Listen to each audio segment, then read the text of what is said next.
Mchangaji wetu wa mwisho Mheshimiwa Subira Hamisi Mgando.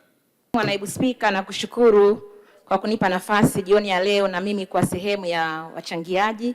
Kwanza nimshukuru Mwenyezi Mungu kwa namna ambavyo ametujalia kuamka salama na kushinda salama. Lakini kipekee nimshukuru pia Mwenyezi Mungu kwa kuniwezesha kuwa mchangiaji kwenye bajeti hii ya 20 kwa mara ya kwanza nikiwa mbunge wa jimbo la Bagamoyo. Namshukuru sana Mwenyezi Mungu na nawashukuru sana wana Bagamoyo. Mheshimiwa Naibu Spika, na mchango wangu nataka nijielekeze kwenye swala zima la mapato. Na hapa nianze kwa kumpongeza Mheshimiwa Rais Dr. Samia Suluhu Hassan kwa kazi nzuri anayoifanya, kwa maono yake ambayo imepelekea kutuletea bajeti ya serikali anayoiongoza awamu ya 6 ambayo imevunja rekodi. Na hapa nataka nikubaliane na sifa zilizotolewa za bajeti hizi kutoka kwa Mheshimiwa Christina Mdeme. Lakini nataka niseme Mheshimiwa Spika, napompongeza Mheshimiwa Rais pia nampongeza na wasaidizi wake wote, waheshimiwa mawaziri hawa, Mheshimiwa Profesa Kitila Mkumbo, Mheshimiwa Balozi Hamisi, manaibu mawaziri wao, makatibu wakuu wa wizara hizo na watendaji wote wa taasisi chini ya wizara hizo. Mheshimiwa Naibu Spika, ninapopongeza serikali yetu kwa kuleta bajeti ya aina yake iliyovunja rekodi, nataka nifanye ulinganishi. Na napongeza kwa sababu ninaona namna gani Mamlaka ya Mapato Tanzania inapokwenda kusherehekea miongo 3 ya kuifanyia kazi iliyotukuka taifa letu. Ninawiwa kusema yafuatayo. Mheshimiwa Naibu Spika, wakati Mamlaka ya Mapato Tanzania imeundwa na kuanza kazi tarehe 1 mwezi wa 7 1996 katika awamu ya 3, na napenda kumtakia rehema hayati Benjamin Mkapa huko aliko, Mwenyezi Mungu amrehemu. Lakini mamlaka hii iliweza kukusanya takriban bilioni 810 mwaka 99, bilioni 833 mwaka 2001.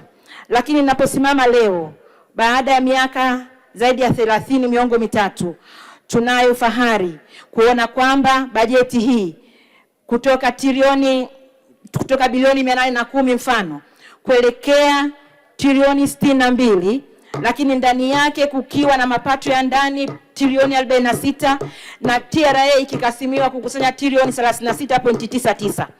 Lakini sambamba na hilo nikitathmini tu tangu Mheshimiwa Rais Dr. Samia Suluhu Hassan ameanza kuongoza nchi yetu na bajeti yake ya kwanza 21-22, TRA ilikasimiwa kukusanya trilioni 21.46.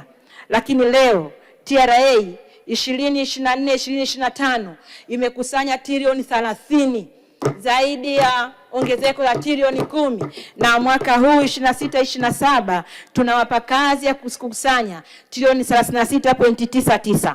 Waswahili wanasema sione vyaelea vimeundwa. Nataka niseme kazi hii iliyotukuka ambayo inaiwezesha serikali kutekeleza ahadi zake kwa wananchi inatokana na uongozi madhubuti wa Daktari Samia Suluhu Hassan tangu ameingia madarakani.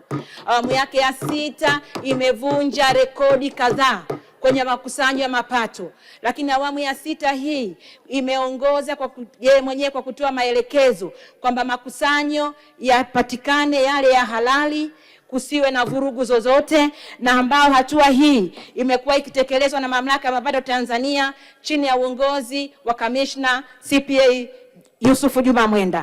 Mheshimiwa Waziri wa Fedha, ukiwa ndio kwanza umeteuliwa, na nikupongeze, umekuwa sehemu ya taasisi hizi.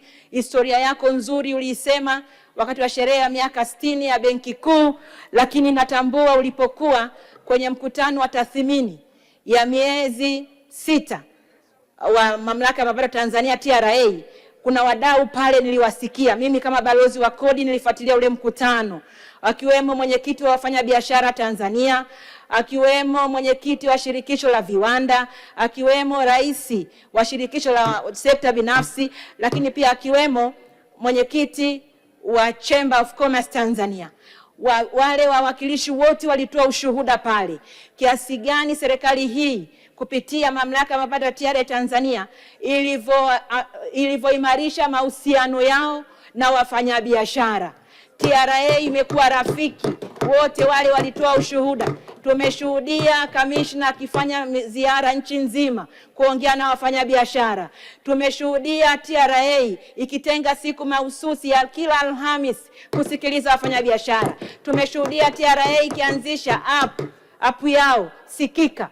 Tumeshuhudia TRA ikianzisha dawati la kuwezesha biashara, likiwemo dawati la kuwezesha biashara za wanawake kwa mara ya kwanza. Kwa hiyo nataka niseme Mheshimiwa Waziri, nikupongeze.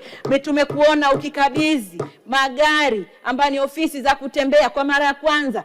Yote yamefanyika chini ya uongozi wa Daktari Samia Suluhu Hassan. Kwa hiyo mimi nataka niseme, mnapokwenda kusherehekea miaka 30 na kauli mbiu ya miongo mitatu ya TRA, mlipa kodi shujaa, Tanzania inajitegemea. Leo tumeletewa bajeti ambayo 74% itasapotiwa na mapato ya ndani yenyewe, yakiwemo ya TRA, ya halmashauri, ya taasisi za serikali na wizara mbalimbali. Kwa hiyo nataka niunge mkono bajeti hii, lakini shauri tu katika mapendekezo ambayo umewasilisha Mheshimiwa Waziri wa Fedha, lipo pendekezo ya kufanyia maboresho ya sheria ya VAT sura ya 148, kuweka sharti ya marejesho ya VAT kulipwa ndani ya siku 30.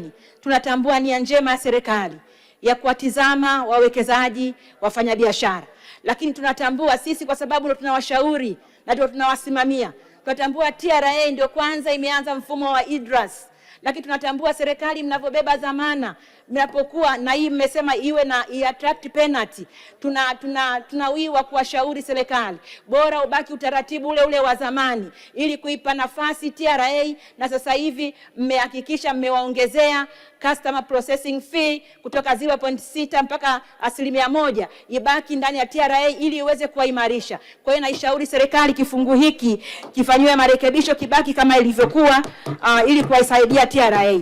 Lakini Mheshimiwa Naibu Spika, napoona haya pia mafanikio ya kazi nzuri ya serikali pia inatokana na namna ambavyo Mheshimiwa Rais amekuwa champion wa kuvutia uwekezaji hapa nchini, na kipongeza kituo cha TISEZA, mamlaka ya TISEZA kwa kusajili miradi mingi kuliko wakati wowote hapa nchini na historia yetu. Lakini sambamba na hilo, nimeona pendekezo la namna ya mgawanyo wa fedha zinazotokana na mifuko mbalimbali, ikiwemo mfuko wa maji, mfuko wa nishati. 5% inakwenda kuimarisha miundombinu ya maeneo yaliyotengwa kwa ajili ya uwekezaji. Nikiwa ninatoka wilaya ambayo ni kuna eneo la uwekezaji, ninawiwa kutoa shukurani kwa sababu ninajua fidia na mazingira pale, kupelekea umeme, kujenga kituo cha umeme pale, kusafirisha na kuupoza, itatokana na kiwango hiki ambacho kwa mara ya kwanza. Lakini sambamba na hiyo, kwa kuwa tuna bajeti kubwa, napenda nishauri serikali kuimarisha sekta ya madini. Mapendekezo ya kutenga 10% yanayotokana na mapato ya ndani, kufungua mfuko maalum ndani ya Wizara ya Madini, na haijawahi kutokea pendekezo hili tangu tumepata uhuru. Nataka niseme Mheshimiwa Dr. Samia Suluhu Hassan ana nia dhati ya kuiwezesha nchi yetu kupiga hatua za kimaendeleo. Nitake niseme tu katika hilo, serikali mtoe ushirikiano kwa Wizara ya Madini ambayo inaongozwa na Waziri mchapakazi Anthony Mavunde, ambaye anadhamiria kuifanya nchi yetu kuwa Dubai nyingine katika biashara ya madini. Mfuko huu utasaidia.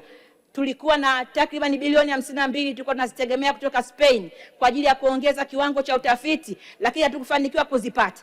Ukipiga tu 10% kwa mapato waliovuka safari hii ni kama bilioni 130. Hayo ni maono ya Mheshimiwa Rais, ameona mbali na tutakwenda kuiona mbali sekta hii ya madini. Lakini sambamba na hilo, nilikuwa nafuatilia deni la taifa. Mimi nataka niwapongeze serikali kwa mara ya kwanza kuibuka ushindi wa jumla katika tuzo ya kusimamia deni la serikali katika Jumuiya za Madola. Nilikuwahi kusikiliza mchango unaofananisha na deni la serikali na masuala sijui ya songesha. Deni la serikali lililojenga reli ya kisasa haijapata kutokea SGR. Mpaka leo vipande vyote vimepata wakandarasi. Deni hili ambalo limeshuhudia ukarabati na ujenzi wa viwanja vya ndege. Deni hili ambalo limeshuhudia ununuaji wa meli katika kanda ya ziwa Tanganyika. Deni hili ambalo limeshuhudia kwa mara ya kwanza tuna bandari ya uvuvi. Deni hili ambalo limeshuhudia maendeleo makubwa kwenye sekta za elimu, sekta ya afya, sekta ya miundombinu, sekta ya maji, ujenzi wa mradi mkubwa wa aina yake wa bwawa la Kidunda. Huwezi kulinganisha deni la taifa na Songesha. Hiyo haijapata kutokea. Na ndio maana Jumuiya ya Madola imeipa tuzo serikali hii ya awamu ya 6. Nishauri tu serikali mikopo iendelee kuielekeza kwenye sekta zinazozalisha mapato, zinazozalisha ajira, zinazoleta ustawi wa Tanzania, ili mwisho wa siku ahadi ya Mheshimiwa Rais ya kuacha tabasamu kwa Watanzania iweze kutimia.